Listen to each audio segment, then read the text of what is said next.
বাংলাদেশের 90% মানুষ রিটায়ারমেন্ট নিয়ে একদমই প্রস্তুত না। আমরা আমাদের 30 থেকে 40 বছর বয়সের মধ্যে রিটায়ারমেন্ট নিয়ে একদমই ভাবি না বললেই চলে।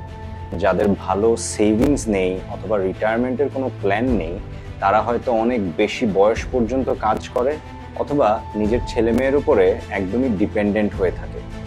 আজকের এই ভিডিওতে আপনি জানতে পারবেন কিভাবে একটা রিটায়ারমেন্ট প্ল্যান তৈরি করা যায় এবং রিটায়ারমেন্ট প্ল্যানটা কোন বয়সে স্টার্ট করাটা আপনার জন্য সবচেয়ে বেশি ওয়াইজ হবে সেই ব্যাপারে আমরা বিস্তারিত আলোচনা করব। পুরো প্ল্যান এবং রোডম্যাপ শুরু করার আগে রিটায়ারমেন্ট নিয়ে কিছু কথা বলা খুবই জরুরি। আমরা অনেকেই ভাবি রিটায়ারমেন্ট মানে আমি একটা বয়স পর্যন্ত কাজ করব, এরপরে আমি আর কিছুই করব না, বাসায় বসে আরাম করব এবং টিভি দেখব এবং খুব কমফোর্টেবল একটা লাইফ লিড করব। বাট আমার কাছে মনে হয় রিটায়ারমেন্ট মানে এটা না। হ্যাঁ, কেউ ফাইন্যান্সিয়ালি অনেক সলভেন্ট হয়ে গেলে, যদি তার একদমই কোনো ফাইন্যান্সিয়াল প্রবলেম না থাকে, সে যদি চায় শুয়ে বসে থাকতে, সেটা তার একান্তই পার্সোনাল ব্যাপার। বাট এটা আপনার শারীরিক অনেক অসুস্থতা নিয়ে আসতে পারে। আমার কাছে রিটায়ারমেন্টের মানে হলো আমি ফাইন্যান্সিয়ালি এমন একটা স্টেবল পর্যায়ে পৌঁছানো যখন আমার আর মান্থলি খরচটা আর্ন করার জন্য আমার ডেইলি কাজে যেতে হবে না। মানে আমি যদি ডেইলি কাজে না যেয়েও আমার মান্থলি খরচটা অটোমেটিক কোথাও থেকে আর্নিং হয়, তখনই আমার মনে হয় আমি রিটায়ারমেন্টে যেতে পারবো। বাট তার মানে এই না যে আমি কোনো কিছু করাই বন্ধ করে দেব। আমি হয়তো তখন আমার নিজের পার্সোনাল কোনো পছন্দের জিনিস করতে পারবো বা আমার কোনো প্যাশন থাকলে সেই ব্যাপারে আমি কাজ করতে পারবো।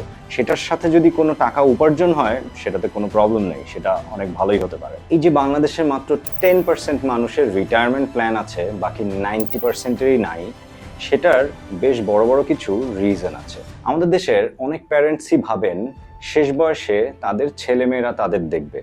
এটা আমার মনে হয় খুব ভুল একটা ধারণা। কারণ বাংলাদেশ যেই পরিমাণ কঠিন একটা দেশ, সেখানে ছেলেমেয়েরা যখন তাদের বয়সে পৌঁছায়, তখন কিন্তু তারাও অনেক স্ট্রাগলের মধ্যে দিয়ে যায়। সো তখন এটা তাদের জন্য খুব কঠিন হয়ে যায় তাদের প্যারেন্টসদেরকে টেক কেয়ার করা এবং প্রপার এক্সপেন্সেস বিয়ার করা। বাংলাদেশে 60% প্যারেন্টস তাদের ছেলে মেয়ের উপর ডিপেন্ডেন্ট। আরেকটা বড় কারণ হলো বাংলাদেশের 80% মানুষ প্রাইভেট সেক্টরে কাজ করে, আর এই 80%-এর মাত্র 10% মানুষের রিটায়ারমেন্ট প্ল্যান আছে। বাকিদের কিন্তু প্রভিডেন্ট ফান্ড, পেনশন এসব কিছুই নেই। আজকে এই মুহূর্তে ঢাকায় একটা মিড রেঞ্জের হসপিটালের পার ডে ক্যাবিন ভাড়া হচ্ছে অ্যারাউন্ড 5,000 টাকা। সেটা 20 বছর পরে 30 থেকে 40,000 টাকাও হয়ে যেতে পারে। সেটার জন্য আমরা কি সবাই প্রস্তুত? আমার মনে হয় না। অনেকেই টাকা সঞ্চয় করেন, কিন্তু তারা কোনো ইনভেস্টমেন্টে যায় না, কারণ ইনভেস্টমেন্ট একটু রিস্কি হয়, সেটা আন্ডারস্ট্যান্ডেবল। বাট প্রতি বছর যেভাবে ইনফ্লেশন বাড়ছে, সেই অনুযায়ী আপনার যেই টাকাটা আপনি সঞ্চয় করছেন, সেই টাকাটার কিন্তু মান দিন দিন কমে যাচ্ছে।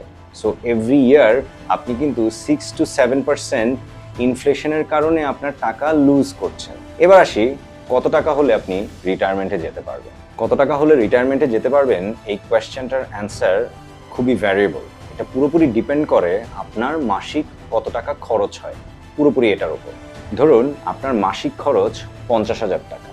সো আপনার টোটাল কত টাকা লাগবে সেটার ফর্মুলাটা হবে, এই 50,000 টাকাকে আপনি 300 দিয়ে গুণ করবেন। 300 দিয়ে কেন গুণ করবেন সেটা আমি বলছি আপনাদেরকে। সো তার মানে আপনার যদি মাসিক খরচ 50,000 টাকা হয়, 300 গুণ করলে আপনার টোটাল টার্গেটেড অ্যামাউন্টটা হবে 300 ইন্টু 50,000 ইকুয়ালস টু 1.5 কোটি টাকা। এখন আসি 300 দিয়ে কেন গুণ করবেন। আপনি যদি 60 বছর বয়সের রিটায়ারমেন্টে যান, ধরে নিচ্ছি আপনি আরও 20 বছর বাঁচবেন, কারণ বাংলাদেশের মানুষের গড় আয়ু হচ্ছে 73 ইয়ার্স। বাট তারপরে আমি 7 বছর বাড়িয়ে ধরে নিচ্ছি আপনি 80 বছর পর্যন্ত বাঁচবেন।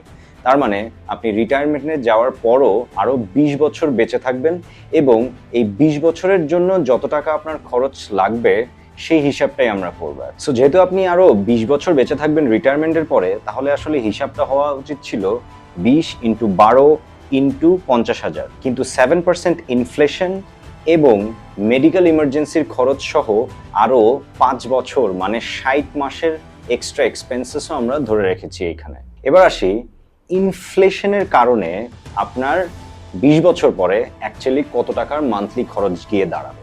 বর্তমানে যদি আপনার 50,000 টাকা মান্থলি খরচ হয়, 7% ইনফ্লেশনের কারণে 20 বছর পর আপনার এই খরচটা গিয়ে দাঁড়াবে 2 লাখ টাকা প্রতি মাসে।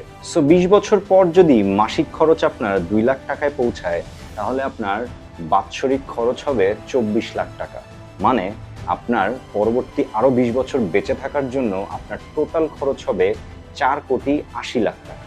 তার মানে আমরা যে টার্গেটটা করেছি 1,50,00,000 টাকা, সেটা আপনার 60 বছরের মধ্যেই আর্ন করে ফেলতে হবে বা ইনভেস্ট করে সেটাকে কম্পাউন্ড করে নিতে হবে। এরপরে কিভাবে আমরা সেটাকে 4,80,00,000-এ নিয়ে যাব সেই ব্যাপারেও ডিসকাস করব।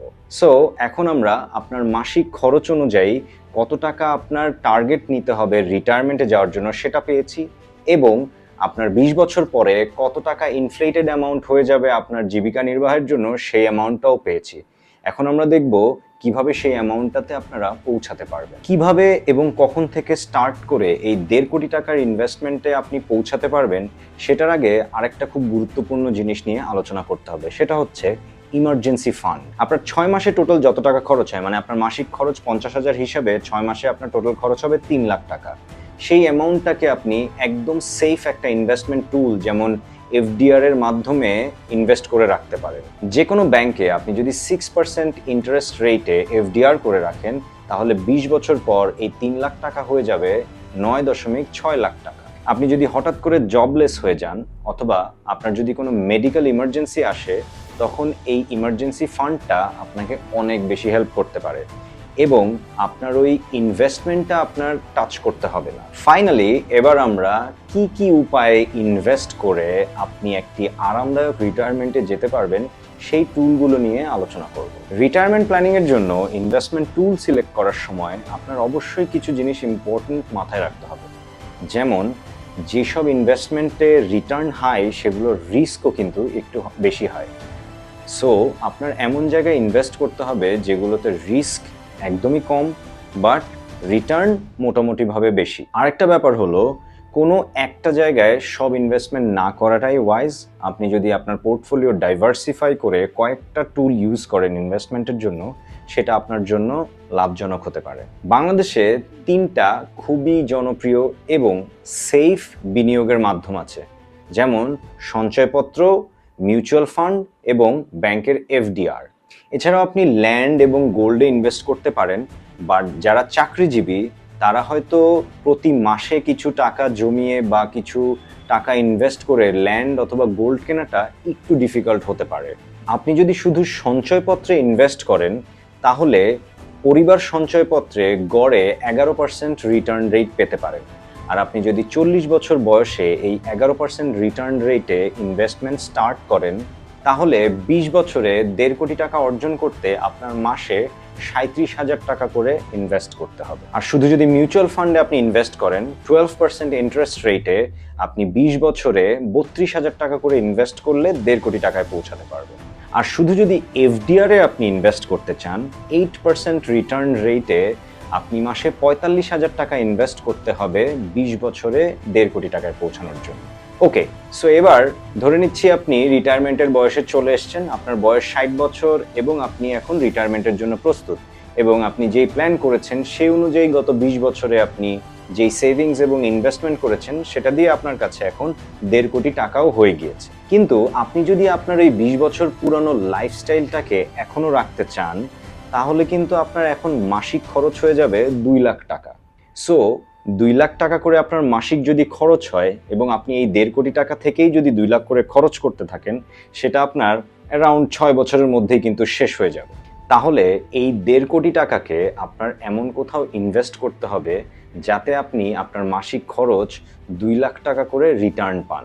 সো আপনি যদি খুবই লো রিস্ক একটা ইনভেস্টমেন্টে যেতে চান, মানে এফডিআর যদি করতে চান, তাহলে আপনি যদি 1.5 কোটি টাকা ইনভেস্ট করেন এফডিআর এ, তাহলে আপনার মান্থলি রিটার্ন আসবে অ্যারাউন্ড 1 লাখ টাকা। সেটা দিয়ে আপনার মান্থলি এক্সপেন্সেসটা কভার হবে না অ্যাকচুয়ালি। এছাড়া আছে মিউচুয়াল ফান্ড। মিউচুয়াল ফান্ডে যদি আপনি 1.5 কোটি টাকা ইনভেস্ট করেন, তাহলে আপনার 12% ইন্টারেস্ট রেটেও আপনি প্রতি মাসে মাত্র 1.5 লাখ টাকা করে পাবেন। সেটাও কিন্তু আপনার মান্থলি এক্সপেন্সেসটা কভার করবে না। একটু হাই রিটার্নের জন্য যদি আমরা আই ফার্মারের মতো কোনো অ্যাগ্রোটেক কোম্পানিকে বেছে নেই, সেখানে 15 to 16% ইন্টারেস্ট রেটও যদি প্রোভাইড করে, তাহলেও কিন্তু আপনি 1.5 কোটি টাকা ইনভেস্ট করলে মাসে অ্যারাউন্ড 1,80,00,000 থেকে 1,90,00,000 টাকার মধ্যেই আপনি কামাবেন। সেটা পুরোপুরি আপনার এক্সপেন্সেস কভার না করলেও কাছাকাছি যেতে পারে। এর মানে আপনি যদি 40 বছর বয়সে রিটায়ারমেন্ট প্ল্যানিং করেন এবং যেই অ্যামাউন্টটা আপনি ইনভেস্ট করার কথা আমরা বলেছি সেই অ্যামাউন্টটা ইনভেস্ট করেন, তাহলে কিন্তু আপনি আসলে কমফোর্টেবল একটা রিটায়ারমেন্টে যেতে পারবেন না। এটা খুব স্কেয়ারি, রাইট? তাহলে কমফোর্টেবল একটা রিটায়ারমেন্টে যেতে হলে কি করতে হবে? হয় আপনাকে মান্থলি ইনভেস্টমেন্টের অ্যামাউন্টটা বাড়াতে হবে, which is very difficult বাংলাদেশে থেকে, or আপনাকে আরও আগে থেকে এই রিটায়ারমেন্ট প্ল্যানটা করতে হবে এবং ইনভেস্টমেন্ট স্টার্ট করে দিতে হবে। আমার মতে সেফ সাইডে থাকার জন্য 30 থেকে 32 বছর বয়সের মধ্যে রিটায়ারমেন্ট প্ল্যান করে রিটায়ারমেন্টের জন্য ইনভেস্টমেন্টটা স্টার্ট করে দেওয়া উচিত। আর যদি কেউ তারও আগে স্টার্ট করে তাহলে তো আরও ভালো। এতক্ষণ আমি যে ইনভেস্টমেন্টের অপশনগুলো বলেছি এবং যে রোড ম্যাপটা দেখিয়েছি সেটা খুবই সেফ এবং খুবই পপুলার যেই অপশনগুলো অ্যাভেলেবল বাংলাদেশে সেগুলো নিয়ে বলেছি। বাট এছাড়াও আরও অনেকগুলো অপশন আছে, আরও অনেকগুলো ইনভেস্টমেন্ট অপশন আছে, আরও অনেক কিছু করার ওয়ে আছে যেটাতে আপনি একটা কমফোর্টেবল রিটায়ারমেন্টে যেতে পারবেন। যেমন আমার কাছে জমিতে ইনভেস্টমেন্ট খুবই লাভজনক মনে হয়। যদিও এখন আমাদের দেশের জমির যে পরিমাণ দাম সেই অনুযায়ী ইয়াং জেনারেশনের কেউ বা 25 থেকে 30 বছরের কেউ জমি কেনার কথা চিন্তাও করতে পারে না। কেউ যদি খুব আর্লি এজ থেকে বা চাকরির শুরুর থেকেই কিছু টাকা জমিয়ে ঢাকার আউটস্কার্টে কোনো ছোটোখাটো জমি কিনে রাখতে পারে, সেটা অনেক লাভজনক হতে পারে। যদিও জমির লিকুইডেশন প্রসেসটা একটু কমপ্লিকেটেড, পেপারসে অনেক ইস্যু থাকে, বাট যদি বুঝে শুনে ভালো লোকেশনে কেনা যায় তাহলে জমির ইনভেস্টমেন্ট অনেক লাভজনক হতে পারে।